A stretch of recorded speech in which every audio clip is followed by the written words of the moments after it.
विद्यार्थियों, जैसा कि आप सभी को पता चल गया होगा कि आपकी जो परीक्षाएं हैं कब से स्टार्ट हैं, आपको स्कीम भी मिल चुकी होगी। तो कुछ स्कूल में जो परीक्षाएं हैं वो शुरू भी हो रही हैं और कुछ स्कूल में जो परीक्षाएं हैं वो चल रही हैं। तो उसी के लिए आज हम आपके लिए लेकर के आए हैं वार्षिक परीक्षा 2025 कक्षा 6 हिंदी का मॉडल पेपर। यह मॉडल पेपर आपकी जो वार्षिक परीक्षा है उसके लिए बहुत ही इम्पोर्टेंट है। तो आपको वीडियो जरा भी मिस नहीं करना है, वीडियो में अंत तक बने रहना है। तो मैं हूं अरविंद कुमार और स्वागत है आप सभी का आज की इस वीडियो में। चलिए हम आपका ज़्यादा समय न लेते हुए वीडियो को शुरू करते हैं। तो आप सभी को पता होगा कि जो आपकी परीक्षा का समय है 2 घंटे 30 मिनट का दिया गया है। और आप सभी को ये भी पता होगा कि परीक्षा में एग्ज़ाम में जो समय है बहुत ही इम्पोर्टेंट होता है। आपको समय बिल्कुल भी नहीं गंवाना है, आपको थोड़ी भी नकल नहीं करनी है, आपको समय पर सब कुछ सारे प्रश्नों के जवाब अच्छी तरीके से देना है, तभी आप अच्छे से अच्छे मार्क्स प्राप्त कर पाएंगे। तो यहाँ पर देख पाएंगे कक्षा 6 का यह प्रश्न पत्र है, पूर्णांक 50 का दिया गया है, विषय हिंदी का यह प्रश्न पत्र है। बहुत ही इम्पोर्टेंट प्रश्न है ये प्रश्न पत्र है। और अगर यही पेपर कोड आपके जो विद्यालय में है वो चल रहा है तो आपकी बल्ले बल्ले होने वाली, क्योंकि यही क्वेश्चंस सेम ऐसे ही क्वेश्चंस यही क्वेश्चन पेपर आपको आपके विद्यालय में देखने को मिल सकता है। तो वीडियो बहुत ही इम्पोर्टेंट है, वीडियो को ज़्यादा से ज़्यादा शेयर कर दीजिए। और अगर चैनल को पहली बार देख रहे हैं तो चैनल को सब्सक्राइब जरूर कर लीजिए, क्योंकि आपकी जो परीक्षा से संबंधित जितने भी क्वेश्चन हैं, जितने भी क्वेश्चन पेपर हैं, वो आपको इस चैनल के माध्यम से सब्जेक्ट वाइज मिलने वाले हैं। तो ये चैनल आपके लिए बहुत ही इम्पोर्टेंट है, तो चैनल को सब्सक्राइब जरूर कर लीजिए। चलिए बढ़ते हैं आपके क्वेश्चन पेपर की तरफ ज़्यादा समय न लेते हुए। सबसे पहले नोट पढ़ लेते हैं, जो कि लिखा है, नोट जरूर पढ़ लेना चाहिए। लिखा है सभी प्रश्न अनिवार्य हैं, यानी कि आपको सभी प्रश्नों के जवाब देने हैं, कोई भी प्रश्न छोड़ना नहीं है जब तक कहा न जाए। अगला लिखा है प्रश्नों के अंक उनके सम्मुख अंकित हैं। सम्मुख मतलब जो जितने नंबर का, जितने मार्क्स का प्रश्न है उस प्रश्न के सामने ही वो नंबर दर्शाए गए हैं। जैसे यहाँ पे लिखा है सही विकल्प छांट कर लिखिए, तो ये नंबर लिखे हैं, कितने नंबर का कौन सा प्रश्न है। तो ये देख पाएंगे यहाँ पे सही विकल्प छांट कर आपको लिखना है। 4 विकल्प दिए गए हैं, 4 में से एक सही है, वही आपको उत्तर पुस्तिका में लिखना है। जैसे लिखा 1 गुणे 10, तो 1 नंबर का एक प्रश्न है और 10 प्रश्न टोटल आपको करने हैं। लिखा है निम्न में अनेकार्थी शब्द है, तो अनेकार्थी शब्द क्या है? अनेकार्थी इसमें सोना है, क्योंकि सोना एक तो हम बिस्तर पर सोना और दूसरा गोल्ड सोना, इसका अनेकार्थी हो जाता है सोने का। दूसरा दिया गया कानपुर किस नदी के किनारे स्थित है? बहुत बहुत बहुत इम्पोर्टेंट प्रश्न है और मुझे पता है कि आप सभी को इस प्रश्न का उत्तर जरूर पता होगा। तो कानपुर किस नदी के किनारे बसा हुआ है? तो कानपुर गंगा नदी के किनारे बसा हुआ है। किस नदी के किनारे? गंगा नदी के किनारे। आपका आ वाला ऑप्शन राइट हो जाता है कि कानपुर गंगा नदी के किनारे बसा हुआ है। दूसरा है सूर्य किस दिशा में डूबता है? तो आप सभी को पता होगा, सभी को क्या, जो भी कक्षा 1 का भी बच्चा आपको बता देगा कि सूर्य किस दिशा में डूबता है। बहुत ही इंपॉर्टेंट प्रश्न है और बहुत ही सरल प्रश्न है। आप सभी को पता होगा सूर्य जो है पश्चिम में डूबता है। किधर? पश्चिम में डूबता है और पूर्व में उगता है। पूर्व में उगता है और पश्चिम में डूबता है। चलिए बढ़ते हैं अगले प्रश्न की तरफ। अगला प्रश्न आपका दिया गया है कि विशेषण शब्द कौन सा है? विशेषण, विशेषण इसमें देखो पीपल लिखा है, तो पीपल तो नाम है वृक्ष का, ठीक है, ये विशेषण नहीं है, तो संज्ञा है। रोना, रोना तो भाई रोना, हंसना, उठना, बैठना, जागना, ये तो सभी क्रियाएं हैं, वर्ब हैं, ये भी आपका राइट आंसर नहीं है। इसके बाद आँख लिखा है, आँख भी तो नाम ही है, आँख, नाक, कान, मुंह, ये सब नाम ही तो हैं, तो यहाँ पे आँख भी आपका गलत हो जाता है। तो आपका विशेषण जो होगा मीठा हो जाएगा। क्या हो जाएगा? मीठा। सा वाला ऑप्शन आपका राइट होता है। अगर वीडियो अच्छी लग रही तो वीडियो को लाइक ज़रूर कर दीजिए, मैं फिर से आपसे कह रहा हूँ। और अगर आप चाहते हैं कि आपके दोस्त का भी, आपके मित्रों का भी, आपके जो फ्रेंड हैं उनका भी कल्याण हो तो वीडियो को शेयर ज़रूर कर दीजिए। शेयर करने से उनका भी कल्याण हो जाएगा और हमारा भी कल्याण हो जाएगा। इसके बाद लिखा है 5वां प्रश्न, लिखने वाला के लिए एक शब्द होगा। लिखने वाले के लिए एक शब्द। पाठक तो भाई पढ़ने वाला होता है, नर्तक तो नाचने वाला होता है, सेवक जो सेवा करे वो सेवक, लेखक जो लिखे वो लेखक। तो लिखने वाले के लिए शब्द एक क्या होगा? लेखक होगा। बा वाला ऑप्शन राइट होता है आपका। चलिए बढ़ते हैं आपके छठे प्रश्न की तरफ। छठा प्रश्न है, हामिद ने मेले से क्या खरीदा? बहुत इंपॉर्टेंट प्रश्न है, अक्सर परीक्षा में आता ही रहता है। हामिद ने मेले से क्या खरीदा? तो हामिद ने, आप सभी को पता होगा, कमेंट कीजिए। तो हामिद ने मेले से क्या खरीदा? तो हामिद ने मेले से चिमटा खरीदा। क्या खरीदा? चिमटा खरीदा, क्योंकि उनकी दादी की जो उंगलियां थी वो तवे से जला करती थी, इसलिए दादी को ध्यान करके उन्होंने क्या खरीदा? चिमटा खरीदा। आ वाला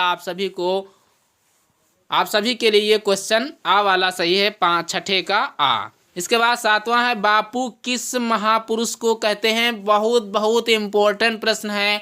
बापू किस महापुरुष को कहते हैं? तो आप सभी को पता होगा, जो बापू हैं उनका जन्म दिवस 2 अक्टूबर को हर साल मनाया जाता है। और इनका जन्म 2 अक्टूबर 1869 को हुआ था और 2 अक्टूबर को हर साल इनका जन्म दिवस मनाया जाता है। तो ये हैं हमारे the father of the nation Mahatma Gandhi. सा वाला ऑप्शन आपका राइट होता है। इसके बाद आपका 8वां प्रश्न दिया गया है, बाल दिवस किस दिन मनाया जाता है? वेरी वेरी वेरी इंपॉर्टेंट प्रश्न है। बाल दिवस, चिल्ड्रंस डे, किस दिन मनाया जाता है? तो चिल्ड्रन डे आप सभी को पता होगा, चाचा नेहरू के जन्म दिवस के उपलक्ष्य में मनाया जाता है। चाचा नेहरू, तो चाचा नेहरू का जो जन्म था वो 14 नवंबर को हुआ था। कब हुआ था? 14 नवंबर को हुआ था। तो आपका दा वाला ऑप्शन राइट होता है क्वेश्चन नंबर 8 के लिए।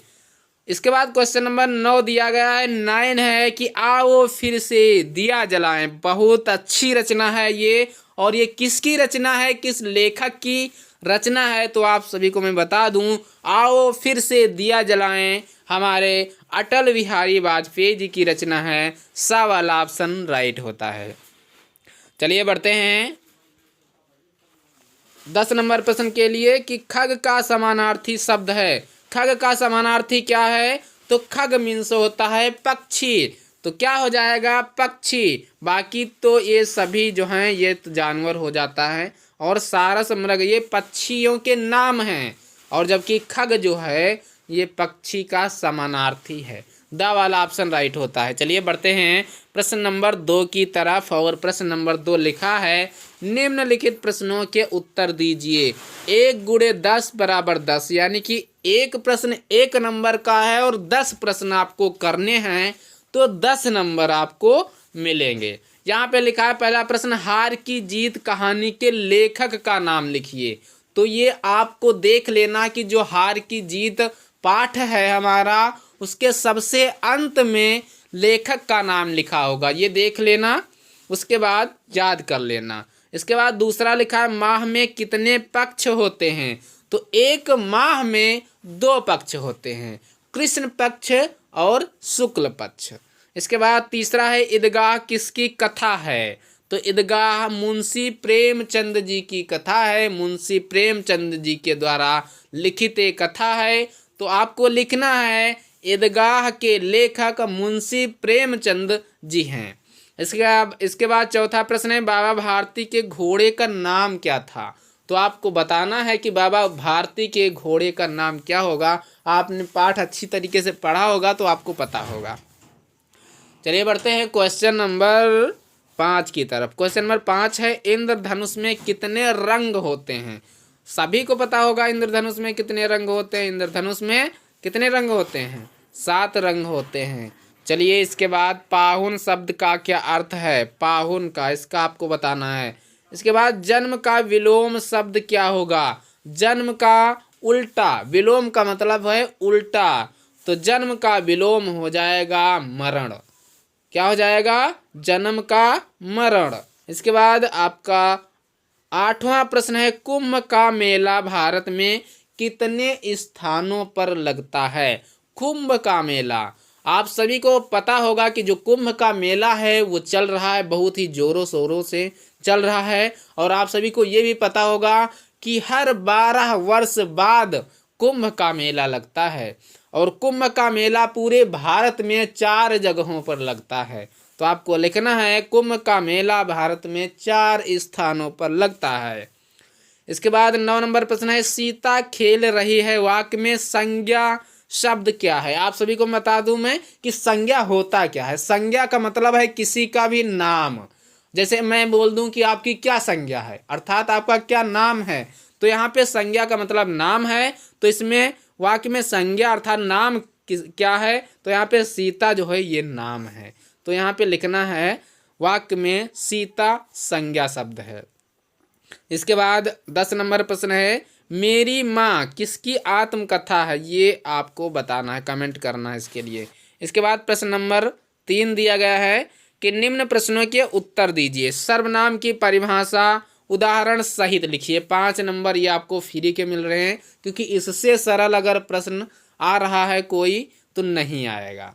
सर्वनाम की परिभाषा तो मैं आपको बता दूं, जो शब्द संज्ञा के स्थान पर, संज्ञा के जगह पर प्रयोग किए जाते हैं उनको हम सर्वनाम कहते हैं। जैसे वह, तुम, हम, सब, ये सब क्या है? सर्वनाम हैं। और इसके बाद दूसरा है, निम्न शब्दों के संधि विच्छेद कीजिए। 5 नंबर ये भी मिलेंगे।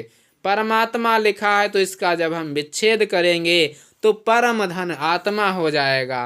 प्रत्येक में प्रति धन एक हो जाएगा। भोजन आदि का भोजन धन आदि हो जाएगा। इस प्रकार से आपको कर लेना है। इसके बाद तीसरा दिया गया है कि ता प्रत्यय जोड़कर भाववाचक संज्ञा बनाइए। तो प्रत्यय और उपसर्ग आपको ध्यान से देखना है। प्रत्यय जो होते हैं वो शब्द के अंत में जुड़ते हैं। जैसे कि मैं यहाँ पे लिखा है सफल, तो यहाँ पे जब हम अंत में ता प्रत्यय जोड़ देंगे तो बन जाएगा सफलता। योग्य में जोड़ देंगे ता प्रत्यय तो हो जाएगा योग्यता। मलिन में जोड़ देंगे तो मलिनता। उदार में उदारता। निडर में निडरता। तो इस प्रकार से आपको प्रत्यय जोड़ लेना है और शब्द लिख देना है। 5 नंबर आपको अच्छी तरीके से मिल जाएंगे। बानी शब्द के तुकांत शब्द लिखिए, ये आपको लिख लेना है 5 नंबर। इसके बाद चौथा प्रश्न दिया गया कि निम्न प्रश्नों के उत्तर दीजिए। 10 नंबर का है, 5-5 नंबर के दोनों हैं। मेरी माँ पर आपको निबंध लिखना है, अपने मित्र को पत्र लिखना है। तो ये था आपका कक्षा 6 हिंदी का प्रश्न पत्र। आई होप आप सभी को वीडियो बहुत पसंद आया होगा। वीडियो अगर पसंद आया तो वीडियो को लाइक ज़रूर करें, और चैनल को अगर पहली बार देख रहे हैं तो चैनल को सब्सक्राइब किए बिना न जाइए, क्योंकि आपको जितने भी आपके विषय हैं उससे संबंधित सभी प्रश्न पत्र आपको इस चैनल के माध्यम से मिलने वाले हैं। तो अगर आप भी अपने स्कूल में, अपने पूरे विद्यालय में टॉप करना चाहते हैं तो चैनल को सब्सक्राइब कर लीजिए। आपके अच्छे से अच्छे मार्क्स आ जाएंगे। तो आज की वीडियो में इतना ही। मिलते हैं हम अगले वीडियो में कुछ इम्पोर्टेंट क्वेश्चन पेपर के साथ। तब तक के लिए जय हिंद, नमस्कार।